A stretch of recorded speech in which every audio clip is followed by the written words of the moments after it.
정부가 오는 5월부터 코로나19 위기 단계를 낮추기로 했습니다. 단계가 조정되면 확진자의 의무 격리가 현행 일주일에서 닷새로 줄어듭니다. 내수 경기를 진작하기 위해 정부가 관광 활성화를 주요 내용으로 하는 대책을 내놨습니다. 대규모 숙박 할인 쿠폰을 지급하고 대형 축제와 기업 할인 행사도 확대하기로 했습니다.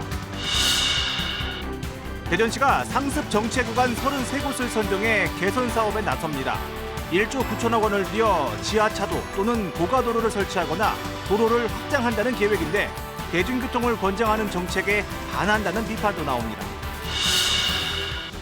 국회 세종이사장 이전 규모를 정할 국회 규칙이 3월 국회에서도 처리가 무산되면서 사업 차질에 대한 우려가 커지고 있습니다.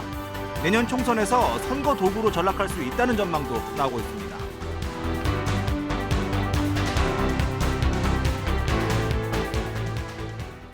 여러분 안녕하십니까. 대전, 세종, 충남 7시 뉴스 시작합니다. 한덕수 국무총리가 지난주 국회 본회의를 통과한 양곡관리법 개정안과 관련해 윤석열 대통령에게 제의, 즉 거부권 행사를 공식 건의했습니다. 오늘 당정 협의회 직후 나온 결론인데요. 양곡법 처리를 주도한 민주당의 강한 반발이 예상됩니다. 이유민 기자가 보도합니다. 정부 여당이 윤석열 대통령에게 양곡관리법 개정안에 대한 거부권 행사를 공식 건의했습니다. 국민의힘 지도부와 한덕수 국무총리 등 당정이 1시간가량 논의 끝에 내린 결론입니다. 헌법상 마지막 남아있는 대통령의 제의 요구권을 행사해달라고 저희들이 간곡하게 요청드릴 수밖에 없습니다. 한 총리도 대국민 담화를 발표하고 야당이 법안을 일방적으로 처리한 점이 매우 유감이라며 정부는 실패한 길로 갈 수 없다고 밝혔습니다. 농민이 초과 생산한 쌀은 정부가 다 사들여야 한다는 남는 쌀 강제 매수법입니다. 농업 발전을 위해서도 전혀 도움이 되지 않습니다. 한 총리는 정부가 쌀을 의무적으로 사들이면 시장의 수급 조절 기능을 마비시킨다며 쌀 산업을 더욱 위기로 몰 거라고 말했습니다. 또 미래 농업에 투자할 재원이 사라지고 식량 안보 강화에도 도움이 되지 않는다고 거듭 강조했습니다. 다른 농축수산물과의 수급을 균형적으로 고려해야 한다는 점도 덧붙였습니다. 윤 대통령은 당정 협의 결과에 따라 거부권 행사 여부를 정하겠다고 밝혀왔는데 실제 거부권 행사 시 윤 대통령의 1호 거부 법안이자 2016년 이후 7년 만에 대통령 거부권 행사 사례가 됩니다. 법안이 국회로 돌아오면 본회의에서 출석 의원 3분의 2 이상이 찬성해야 다시 통과됩니다. 민주당은 사실상 법안이 다시 통과되는 건 현실적으로 어렵다고 보고 양곡관리법과 비슷한 취지의 새 법안을 추진하겠다는 입장입니다. KBS 뉴스 이유민입니다. 코로나19 유행이 안정적 추세를 이어가면서 정부가 5월 초 코로나19 위기 단계를 하향 조정하고 확진자 격리 의무 기간을 닷새로 줄일 것으로 보입니다. 정부가 이 같은 내용을 포함한 위기 단계 조정 로드맵을 발표했습니다. 전현우 기자가 보도합니다. 코로나19 확진자에 대한 격리 의무가 현재 7일에서 5일로 줄어듭니다. 시기는 5월 초부터로 예상됩니다. 남아있는 방역 규제에 대한 조정 로드맵을 마련하였습니다. 우선 1단계 조치로 5월 초에 코로나19 위기 단계 하향 여부를 결정하겠습니다. 1단계는 세계보건기구가 공중보건 비상사태를 해제한 이후로 현재 심각 단계인 최고 위기 단계가 경계로 낮아집니다. 확진자 격리 의무가 단축되는 것은 물론 입국 뒤 PCR 검사에 대한 권고도 사라집니다. 하지만 의료기관과 감염 취약시설 등에서의 마스크 착용 의무는 지금처럼 그대로 유지됩니다. 모든 마스크 착용 의무와 격리 조치가 권고로 전환되는 2단계는 이후로도 방역 상황이 안정적 추세를 이어갈 때 시작됩니다. 이때는 코로나19 감염병 등급도 현재 2급에서 4급으로 조정돼 PCR 검사 등도 일반 의료기관에서 돈을 내고 받아야 합니다. 다만 감염 취약계층 등 고위험군의 경우 비용 일부가 지원됩니다. 완전한 일상 회복으로 접어드는 3단계가 되면 일반 의료체계로 전환돼 사실상 모든 방역 조치가 해제됩니다. 지영미 질병관리청장은 7월 정도면 확진자 격리 의무를 완전히 해제할 수 있을 것으로 예상했습니다. 방역 당국은 다만 지난해 여름철 대유행 규모를 웃도는 위기 상황이 발생할 경우 방역 조치를 다시 강화할 수 있다고 밝혔습니다. KBS 뉴스 전현우입니다. 수출과 더불어 부진한 내수를 진작시키기 위해 정부가 관광 활성화 등을 골자로 하는 대책을 내놨습니다. 숙박 할인 쿠폰과 축제, 대규모 유통 할인 행사 등을 통해 국내 소비를 촉진시키겠다는 겁니다. 이승훈 기자가 보도합니다. 정부가 오늘 내놓은 내수 활성화 대책의 핵심은 관광입니다. 100만 명을 대상으로 3만 원의 숙박 할인 혜택을 주고 18만 명에게는 놀이시설 만원 쿠폰을 제공합니다. 철도의 경우 지역관광 결합형 KTX를 최대 50%까지 할인해주고 다자녀와 임산부의 운임 할인 폭도 높이기로 했습니다. 중소기업 근로자와 소상공인 등 19만 명에게는 10만 원의 여행비도 지원합니다. 이렇게 내국인을 대상으로 한 관광 활성화에 모두 600억 원의 재정이 투입될 예정입니다. 부진한 외국인 관광객 유치 대책도 나왔는데 먼저 입국 거부율이 낮은 22개 국가의 전자여행 허가를 한시적으로 면제합니다. 또 코로나19로 중단된 3종 환승 무비자 제도도 이번에 복원하기로 했습니다. 여기에 K-팝 콘서트를 비롯한 50여 개의 대규모 축제를 개최해 관광객을 모은다는 계획입니다. 금년 방한 관광객 1,000만 명 이상 회복을 목표로 입국, 이동 편의 제고, K-콘텐츠 확충 등을 적극 추진하겠습니다. 대규모 할인 행사도 병행됩니다. 백화점과 가전, 면세점 등 유통업계의 할인 행사를 확대하고 11월에 열리는 코리아 세일 페스타는 기존보다 기간을 닷새 더 연장합니다. 전통시장 온누리 상품권의 개인 구매 한도도 카드와 모바일의 경우 최대 150만 원까지 늘리고 소비자 부담이 큰 주요 농축수산물은 170억 원 규모의 할인을 지원할 계획입니다.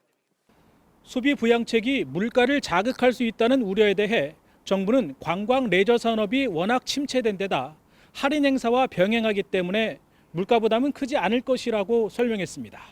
KBS 뉴스 이승훈입니다.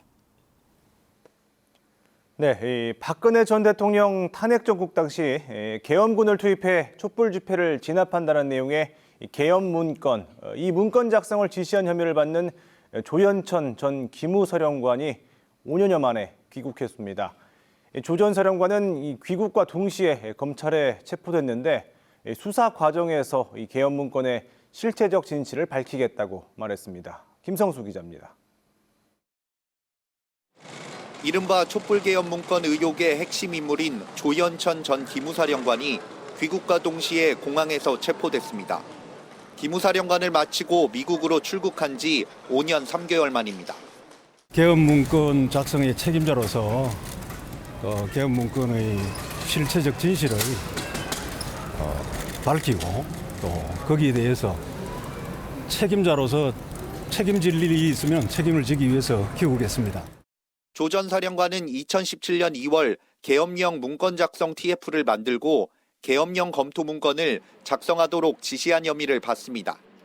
문건에는 당시 촛불 집회를 무력으로 진압하기 위한 계획, 탄핵 심판 이후 상황에 대비한 조치 등이 담겼습니다.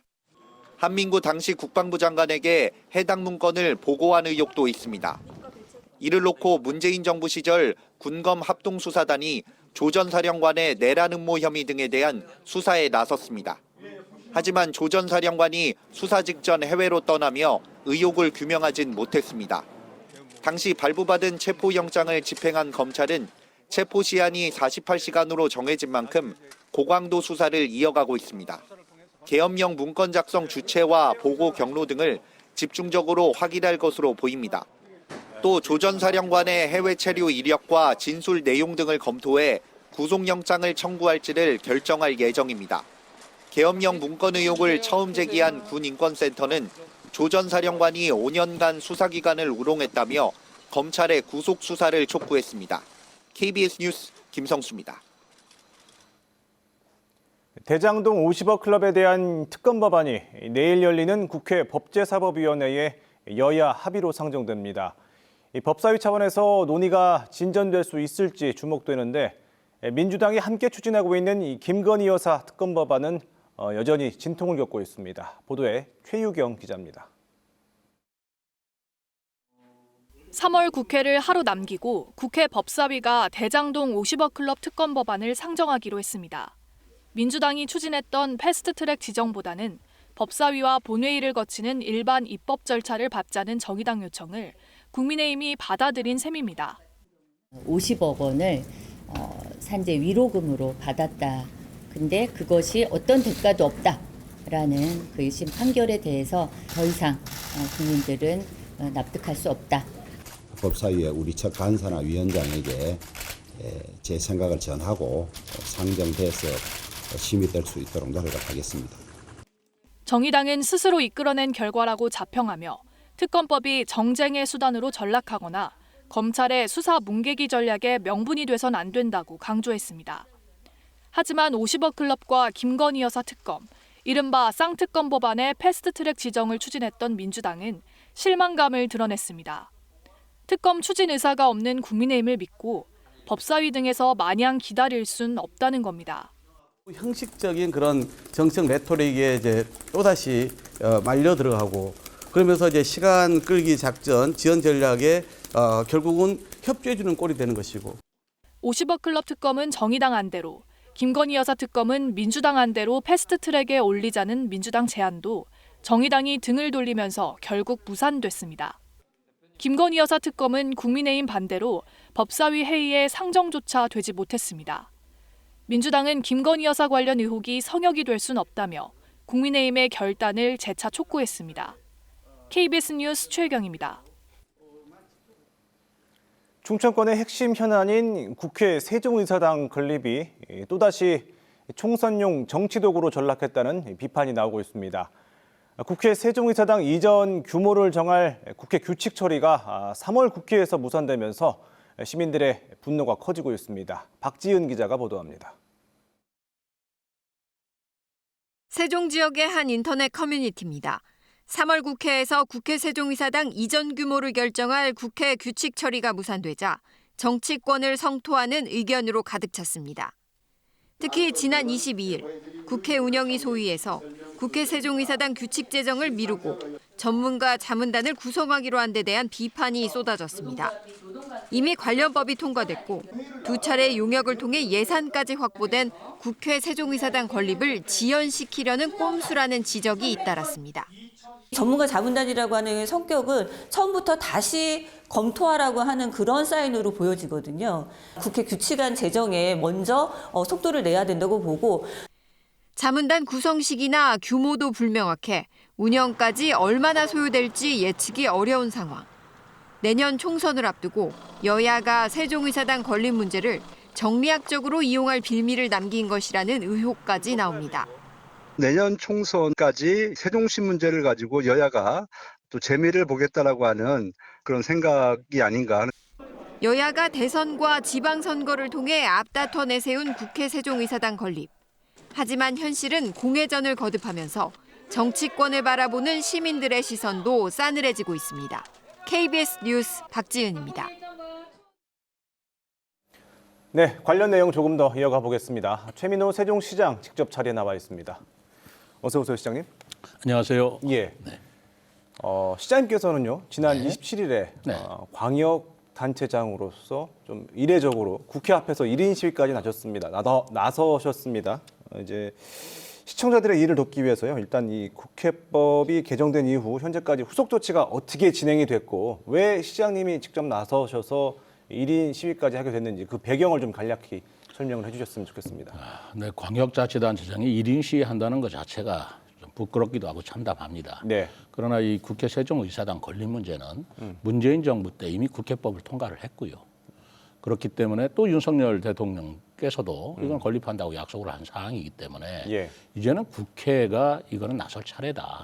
그리고 27년이나 28년까지 완공한다라는 여러 가지 약속이 있었습니다. 예. 그렇다면 이제 결단을 내릴 때이고 이미 이 국회 규칙을 바꿔서 한다고는 하지만 이 건립윤리와 용역을 2번이나 시행을 했습니다. 예. 25억을 들여서 기본계획을 용역을 했고요. 예. 또 경제적 효율성을 제고하는 방안을 찾기 위해서 행정연구원에 1억 5천을 들여서 용역을 줘서 검토를 했습니다.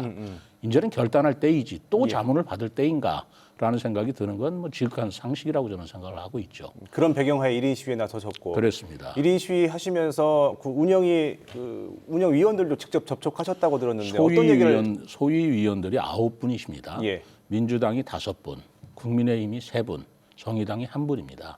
그 소위위원 앞에서 제가 일일이 빨리 이거를 건립하는데 추진을 해달라, 통과시켜달라. 국회 규칙을? 네, 예. 그 건의문을 다 드렸고 예. 또 소위가 열리기 전에 회의장에 들어가서 이것은 세종 시민뿐만 아니라 560만 충청민들의 염원이다. 행정수도 완성이라는 충청권의 염원이기 때문에 조속히 통과시켜달라라는 부탁을 간곡히 하고 왔습니다. 대답도 들으셨습니까? 뭐 대답이랄 거야 있겠습니까? 그냥 뭐 들었겠죠.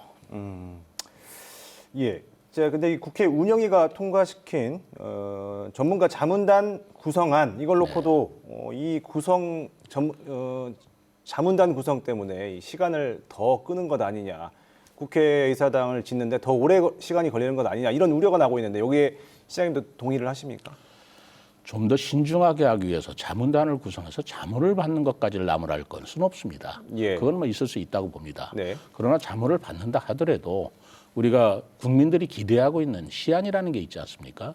28년이라고 되어 있습니다만은 28년도까지는 짓되 거기에 보다 심도 있는 검토를 위해서 자문단을 구성한다면 누가 뭐라고 하겠습니까? 예. 근데 자문단에 자문을 받아야 된다는 이유로 지금 설계비가 147억 원이 예산에 반영이 돼 있고 토지 구입비가 30억이 서 있는데 이런 것들이 집행이 안 되고 점점 지연이 된다면 우리 국민들께서는 특히 충청도 주민들께서는 이 사안을 어떻게 보시겠습니까?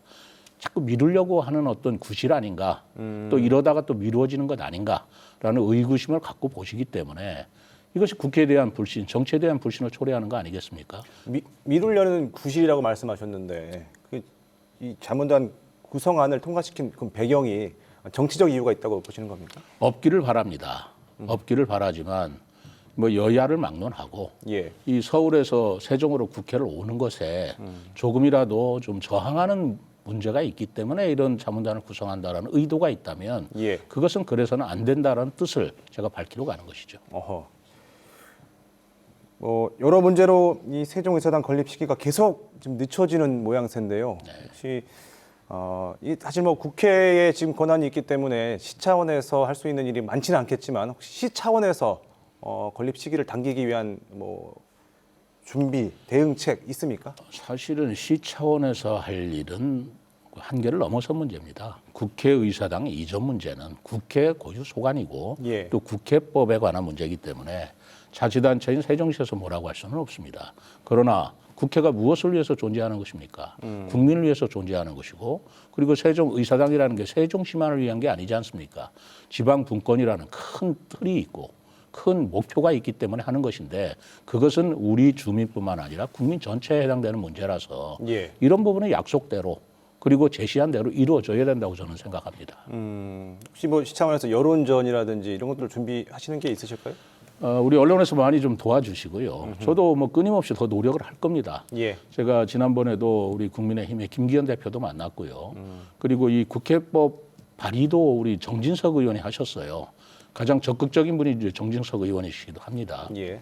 또 주호영 원내대표도 만났습니다. 그래서 이 부분을 간곡하게 부탁을 했고, 뭐 그분들은 다 우리가 꼭 추진하겠다. 예. 뭐 그런 말씀을 하셨습니다만 어쨌든 여야가 합의돼야 이루어지는 사항인 만큼 예. 위원회 차원에서도 그런 국민의힘이나 민주당의 지도부들이 예. 같이 힘을 합해서 이건 빨리 추진하자라는 결단을 내려주기를 바랍니다. 알겠습니다. 저희 언론에서도 이 국회 세종의사당 문제 어떻게 진행되는지 계속 주목해 보겠습니다. 세훈님, 감사합니다. 시장님, 오늘 여기까지 듣겠습니다. 고맙습니다. 고맙습니다.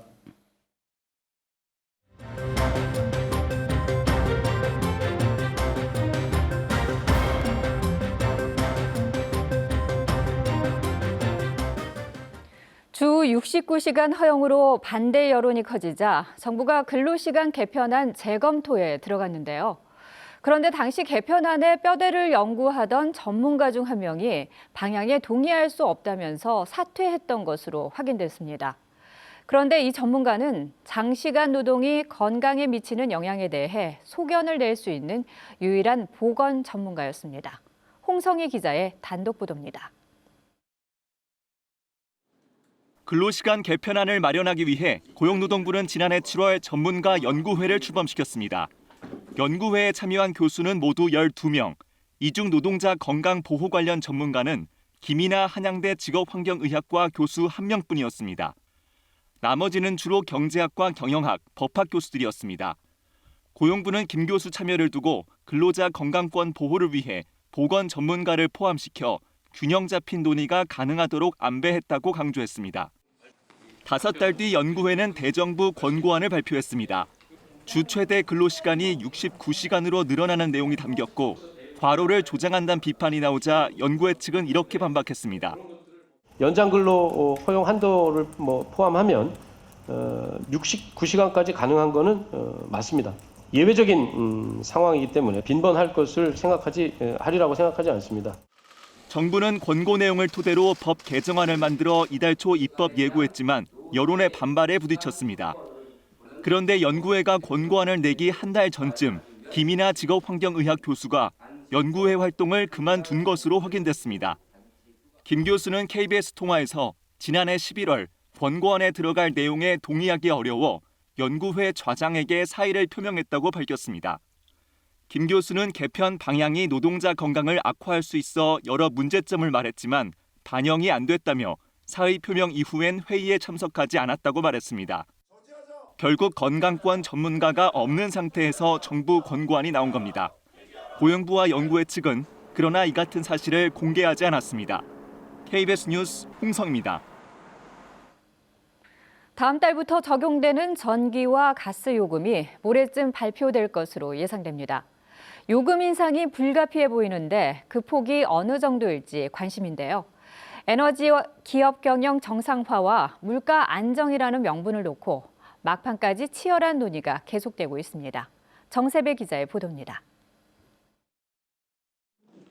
2분기부터 적용할 전기, 가스 요금을 논의하기 위해 정부 여당이 모였습니다. 여당은 에너지 요금을 불가피하게 조정하더라도 서민 가계 부담이 커지지 않도록 방안을 내달라고 요구했습니다. 국민들이 부담이 최소화될 수 있도록 그리고 취약계층은 두텁게 지원하는 모든 방법을 강구해 주시기 바랍니다. 정부는 한전과 가스공사의 경영난을 언급하며 요금 인상에 무게를 뒀습니다. 에너지 공급의 재무 악화 상황이 지속될 경우 전력 구매 및 가스 도입에 차질이 발생하여 에너지 정책의 가장 최우선 목표인 안정적인 에너지 공급 자체가 위협받을 수 있습니다. 산업부는 킬로와트 시당 13.1원 올렸던 1분기 때와 비슷한 수준으로 전기요금 인상을 계획하고 있습니다. 1월 한전의 전력 구입 단가는 판매 단가보다 높아 팔수록 손해입니다. 30조 원이 넘는 적자를 해소하기 위해선 올 한 해 킬로와트 시당 51.6원을 인상해야 합니다. 여름철 에어컨 사용량이 많은 3분기와 국제 에너지 가격이 오르는 4분기엔 큰 폭의 요금 인상이 어렵기 때문에 이번 분기 인상을 놓치기 어렵다는 분석이 나옵니다. 3분기에 이제 냉방용 전력 수요가 굉장히 증가하기 때문에 우리가 1, 2월에 있었던 난방비 폭탄이 잘못하면 여름에는 또 냉방비 폭탄으로 이렇게 기결될 수가 있거든요. 1분기에 동결됐던 가스요금도 이번엔 인상이 예상됩니다. 9조 원대로 추정되는 가스공사 미수금을 고려하면 난방 수요가 줄어드는 지금이 인상 적기이기 때문입니다. 다만 공공요금 인상이 소비 심리에 미치는 영향이 크고 물가 상승을 다시 부채질할 수 있다는 점이 막판 변수로 고려되고 있습니다. KBS 뉴스 정세배입니다.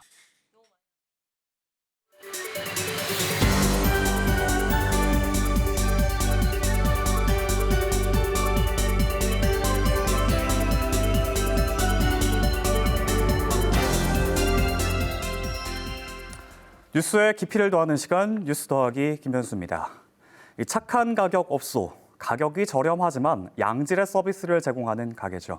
정부가 지난 2011년부터 지정하고 있는데요. 이 착한 가격 업소를 통해 전반적인 물가를 안정시키고 또 주머니 사정이 좋지 않은 서민들에게 도움을 준다는 취지입니다. 하지만 최근 이어진 고물가와 경기 침체 여파, 착한 가격 업소도 비켜가지 못했습니다. 대전의 한 착한 가격 업소인데요. 1,500원 짜장면으로 유명한 중식집입니다. 짜장면뿐만 아니라 탕수육도 4,000원으로 저렴했는데요. 오랫동안 이 가격을 유지했지만 고물가 여파에 지난해엔 짜장면 가격을 2,000원으로 올렸고요. 최근에는 3,000원으로 또 탕수육은 6,000원으로 가격을 올렸습니다. 실제로 재료값은 얼마나 올랐을까? 짜장면의 주요 재료만 놓고 봤을 때 1년 전보다 밀가루가 15.5%, 춘장 8.8%, 식용유 22%, 양파는 무려 3배 가까이나 올랐습니다. 또 물가 상승에도 수년째 찌개류와 백반 가격을 5,000원으로 유지하는 착한 가격 업소도 있는데요. 모두 착한 가격을 지키기 위해서 고군분투하고 있었습니다. 재료비가 너무 많이 올라서 아무래도 힘들죠. 사람 안 쓰고 둘이 하니까 그나마 저희 체력으로 저기 하는 거죠. 계속 가려고 생각 중인데 사람 마음이 잘 모르잖아요. 그죠?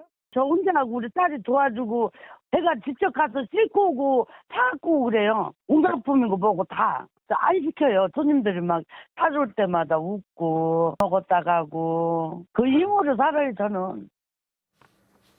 대전시에 따르면 지난해 말 대전의 착한 가격 업소 345곳이었는데요.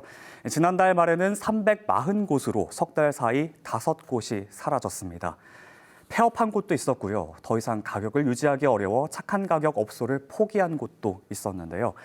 자치구별로 집계 결과는 조금 차이가 있긴 했지만 전반적으로 감소 추세였습니다. 행정안전부는 지자체마다 착한 가격 업소 관련 지원금을 지급하고 있습니다. 그러면 지자체는 자체 예산을 더해 여러 지원 사업을 하게 되는데요. 올해는 전국 착한 가격 업소에 국비와 지방비를 더해 52억 원을 지원합니다. 대전시의 경우 현재 홍보물 제작 정도를 지원하고 있다고 하고요. 자치구별로는 차이가 있지만 유성구에선 지난 겨울 난방비 30만 원을 지원했고요. 서구에선 종량제 봉투와 지역 화폐 사용 시 무제한 3% 환급을 지원합니다. 하지만 관련 업계에선 지원 규모를 더 확대해야 한다는 목소리가 높습니다. 상수도 요금이라든가 이런 걸 지원을 좀 해주는 게 있는데 대전시에서도 가게 운영에 필요한 물품이라든가 이런 거를 좀 지원을 좀 해주시면 유지가 어느 정도 좀 될 것 같습니다. 이에 대한 대전시 입장도 제가 직접 들어봤는데요. 올해 착한 가격 업소에 필요한 물품 지원과 함께 매장 시설 개선 사업 그리고 지역 화폐 사용 시 5% 적립 혜택을 계획하고 있다고 답했습니다. 힘들지만 찾아주는 손님들이 있어서 착한 가격 업소란 책임감 때문에 가격을 올리지 못한다는 업주들. 이들이 짊어지고 있는 짐에는 우리 사회 취약계층과 서민들의 몫도 있을 텐데요. 불경기에 더 무거워진 착한 가격 업소들의 짐. 정부와 지자체, 우리 사회 구성원이 조금씩 나눠줄 방법은 없을까요? 지금까지 뉴스더하기였습니다.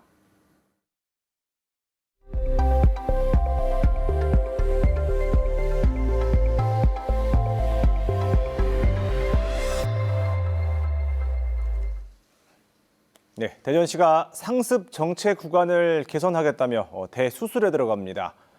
1조 9천억 원을 투입해 지하차도나 고가도로를 설치하고 또 도로를 확장하는 등의 대대적인 구조 개선을 계획을 발표했습니다. 현실적 대책이라는 평가와 함께 시대에 역행한다는 지적도 나오고 있습니다. 성룡희 기자입니다. 대전 유성나들목 인근 삼거리입니다. 출퇴근 시간은 물론 평일 오후에도 차들이 제속도를 내지 못합니다. 대전시가 이런 도심 주요 구간 정체를 개선하기 위해 칼을 빼들었습니다. 상습 정체 구간 33곳을 선정하고 1조 9천억 원을 투입해 구조 개선에 나서기로 했습니다. 먼저 장대 내거리 등 5곳에 지하차도나 고가도로를 설치하는 입체화가 추진됩니다. 3곳은 사업이 가시화됐고 2곳은 국가계획 반영을 목표로 하고 있습니다. 또 월드컵 지하차도 인근 병목 구간에 대한 도로 확장과 10여 개 도로 신설, 지족터널 건설 등도 추진됩니다. 이렇게 다양한 방법으로 정체 구간별 맞춤형 도로 개선과 순환도로 연계망을 구축해 상습 정체를 해소해 나가겠습니다. 현실을 고려한 대책이라는 평가가 나오지만 시대에 역행한다는 우려도 있습니다. 3년 전 프랑스 파리가 걷거나 자전거로 기반 시설을 이용하게 하는 15분 도시 정책을 추진한 뒤 세계 곳곳으로 확산하고 있고 국내는 부산과 제주도가 도입을 추진 중입니다. 교통약자가 많이 늘어나기도 하고 또 개인형 이동 수단이 많이 증가하고 있는 이런 추세를 감안해서 이제 보행 공간에 있어서의 안전성 확보 그리고 대중교통 활성화를 위한 도로의 재구조화라든지 국내외 주요 도시들이 친환경 보행자 중심 도시 조성에 나선 가운데 자동차 중심 교통 대책에 대한 고민이 필요해 보입니다. KBS 뉴스 성용입니다. 네, 이 학교 주변은 어린이 보호구역으로 정해 24시간 내내 주정차를 금지하고 있습니다. 아이들의 안전한 등하굣길을 위해서입니다. 자, 그런데 알고 보니 대전 시내는 예외였습니다. 저희 KBS가 취재를 해봤더니 점심시간에는 벌써 4년째 단속을 유예해왔던 것으로 확인됐습니다. 곽동화 기자가 취재했습니다. 대전의 한 초등학교 앞 학교 시간 어린이 보호구역을 점령한 차량 사이로 학생들이 아슬아슬하게 발걸음을 옮깁니다. 또 다른 학교 앞도 점심을 먹으러 나온 직장인과 주민들이 세운 차량으로 주차장이 됐습니다. 이렇게 어린이 보호구역에 버젓이 주차가 돼 있는 건 대전시 자치구들이 점심시간에 단속을 하지 않기 때문입니다. 점심시간에도 주정차를 단속한다는 안내 문구가 전광판에 흐르고 단속 카메라도 설치돼 있지만 무용지물인 셈입니다. 참다 못한 학부모들이 안전신문고 앱에 신고해봤지만 지자체 재량으로 신고 가능 지역을 제한해 아예 접수조차 안 됩니다. 신고를 했는데 불수용이 됐어요. 다른 도로와 마찬가지로 점심시간 이후에 2시간 30분을 한다는 자체가 말이 안 되고 점심시간에 대전 시내 어린이 보호구역에서 불법 주정차 단속이 이루어지지 않은 건 2020년부터입니다. 대전시는 학교 인근 소상공인들의 민원이 잇따라 자치구 협의를 거쳐 오전 11시 반부터 오후 2시까지는 단속을 유예하고 있다고 해명했습니다. 도로교통법상 경찰청이 허용하지 않는 한 어린이 보호구역은 24시간 주정차가 금지된 곳입니다. 대전경찰청은 점심시간에 어린이 보호구역 내 주정차 단속을 유예한 건 법 위반이라는 의견을 여러 번 냈지만 바뀐 게 없었다고 설명했습니다. 어른들의 편의를 위해 정작 보호해야 할 하굣길 아이들의 안전이 뒷전으로 미뤄지고 있습니다. KBS 뉴스 곽동화입니다. 대전에 있는 전국 유일의 학교폭력 치유 기숙형 교육기관인 해맑음센터의 시설 낙후 문제 전해드린 적이 있는데요. 새 학기가 시작됐지만 이전 문제가 해결되지 않으면서 입소 인원을 3분의 1까지 줄이는 등 당장 피해 학생들의 회복 지원에 차질이 빚어지고 있습니다. 홍정표 기자의 보도입니다.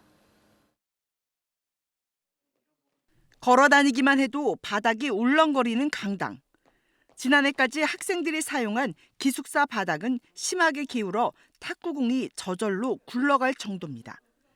국내에 하나뿐인 학교폭력 피해자를 위한 기숙형 교육기관 해맑음센터의 현 주소입니다. 정밀안전 점검 결과 사용 불가 상태인 D등급을 받아 가용시설이 절반으로 줄었습니다.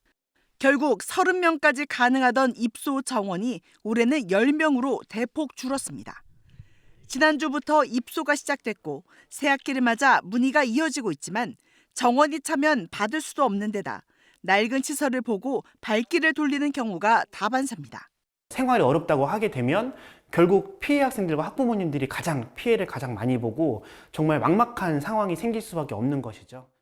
현재로선 센터를 옮기는 것 말고는 방법이 없는데 일부 시도교육청에서 대체부지 제공 의사를 밝혀 실사까지 했지만 마땅한 곳을 찾지 못했습니다. 현재 몇몇 폐교를 중심으로 이전 후보지로 거론되고 있지만 센터 측은 무엇보다 접근성과 활용도를 고려해야 한다는 입장이어서 접점을 찾기 쉽지 않은 상황입니다. 당분간 낡은 시설 속 축소 운영이 불가피한 가운데 교육부는 각 지역에 있는 전문 치유기관과 협조를 통해 피해 학생들의 이용에는 불편이 없도록 하겠다고 밝혔습니다. KBS 뉴스 홍정표입니다. 앞이 안 보이는 재난 상황에서 시각이나 촉각 센서가 없는데도 안정적인 보행이 가능한 사족 보행 로봇 제어 기술이 개발됐습니다. 사족 보행 로봇에 이 제어기만 탑재하면 어떤 상황에서도 안정적인 보행을 할 수 있습니다. 박혜평 기자가 보도합니다. 중국 기업이 만든 로봇계에 카이스트 연구진이 만든 제어기 드림워크를 장착한 로봇입니다. 시각 센서 부분을 가렸는데도 빠르게 계단을 오르고 뒤로 내려오는가 하면 옆으로도 걸을 수 있습니다. 울퉁불퉁한 숲길에서는 나무를 피해 걸을 수 있고 발로 차 넘어뜨려도 스스로 일어설 수 있습니다. 깜깜한 밤에는 시각과 촉각 정보 없이도 주변 지형을 예측해 생명체처럼 걸을 수 있습니다. 촉각 센서 자체가 보행을 하다 보면 이제 충격 때문에 잘 깨지기도 하고 해서 잘 활용이 어렵다는 점에 착안을 해서 촉각 센서조차도 없애버리고. 로봇 지역이 드림워크는 4,000대 이상의 로봇들이 다양한 환경에서 취득한 정보를 학습해 주변 환경에 적응하는 프로그램입니다. 이 제어기만 장착하면 사족보행 로봇이 어떠한 상황에서든 안정적인 보행을 할 수 있게 됩니다. It can be adapted for many different robots for different sizes. For example, here we use a A1 robot. 연구진은 사족보행 로봇 기술 드림워크에 스스로 판단해 명령을 수행할 수 있는 AI 기술도 탑재할 계획입니다. KBS 뉴스 박혜평입니다. 누군가에 의해 훼손됐던 홍성군 평화의 소녀상이 한 달 만에 원래 모습을 되찾았습니다. 홍성군은 지난 1일 홍주성 공영주차장에 세워진 평화의 소녀상 일부가 훼손된 것을 발견해 최근 보수 작업을 마쳤다고 밝혔습니다. 홍성군은 기존 CCTV를 고화소 모델로 교체하고 민간 지킴이단을 새로 꾸려 주기적으로 관리할 계획입니다. 지난해 9월 8명의 사상자가 난 현대아울렛 대전점 화재 참사와 관련해 관련자들에 대한 구속영장이 기각됐습니다. 대전지법은 업무상 과실치사상 혐의 등을 받는 현대아울렛 대전지점장과 소방협력업체 대표 등 관리자급 관련자 4명에 대해 증거인멸이나 도주 우려가 없다며 경찰이 신청한 구속영장을 기각했습니다. 화재 주요 관련자들에 대한 영장이 모두 기각되면서 경찰 수사에도 적지 않은 영향을 미칠 전망입니다.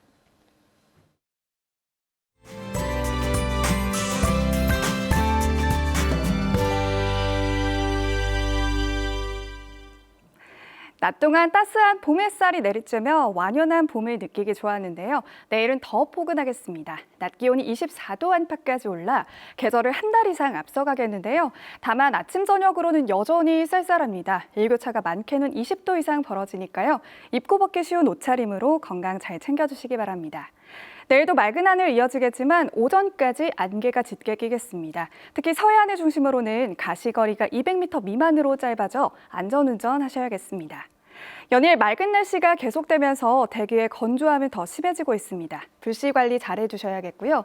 대기 상층으로 국외 미세먼지가 계속 유입되면서 내일도 공기가 탁하겠습니다. 미세먼지와 초미세먼지 농도 모두 나쁨 단계까지 오르는 만큼 호흡기 건강에 유의하시기 바랍니다. 자세한 지역별 내일 날씨 보겠습니다. 내일 계룡의 아침 기온 0도, 논산은 1도로 쌀쌀하겠고요. 한낮에는 세종이 23도, 공주가 24도로 오늘보다 더 포근하겠습니다. 충남 북부 지역의 아침 기온은 당진과 서산이 2도, 한낮에는 천안 22도, 내포가 23도를 보이겠습니다. 충남 남부 지역의 아침 기온은 서천이 1도, 낮 기온은 부여가 24도까지 오르겠습니다. 내일도 물결은 잔잔하겠지만 해상의 안개가 매우 짙게 끼겠습니다. 주 후반에도 맑은 하늘 함께하겠고요. 한낮에 25도 안팎까지 오르며 5월 중순만큼 따뜻하겠습니다. 기상정보였습니다. 네, 오늘 저희가 준비한 소식 여기까지입니다. 7시 뉴스 마칩니다. 시청해주신 여러분 고맙습니다.